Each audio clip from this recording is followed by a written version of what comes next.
বাচ্চারা মাছ পছন্দ করলেও অনেক সময় কিন্তু ভাত আর মাছ এভাবে একসাথে ওরা খেতে চায় না। তো আমি আজকে দেখাবো কিভাবে মজা করে বাচ্চারা এটাও খাবে, সেটার একটা নিনজা টেকনিক। আজকে পোমা মাছ নিয়ে নিয়েছি আর একটা পাঙ্গাস ট্যাংরা মাছ নিয়ে নিলাম। এখানে মাছ রান্না করার জন্য পেঁয়াজ কুচি, আদা বাটা, রসুন বাটা আর একটু জিরা বাটা আমি অল্প অল্প পরিমাণে এখানে নিয়েছি। বাচ্চার খাবারে সবসময় সরিষার তেলটা ইউজ করার ট্রাই করবেন, এতে গ্যাসের প্রবলেম অনেকটাই হবে না।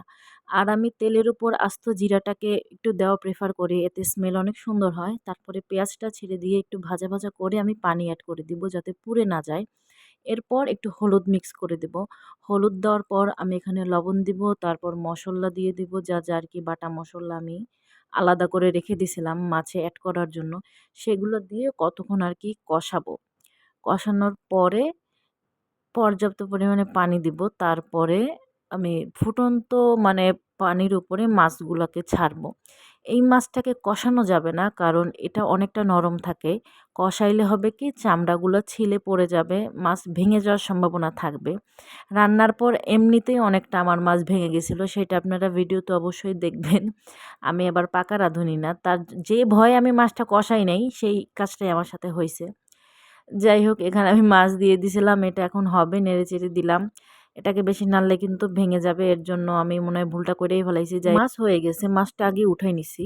কিন্তু যে ঝোলটা আছে ওই ঝোলের মধ্যে আমি সামান্য পরিমাণে ভাত নিয়ে নিব, মানে যতটুকু বাচ্চা খেতে পারবে আর কি।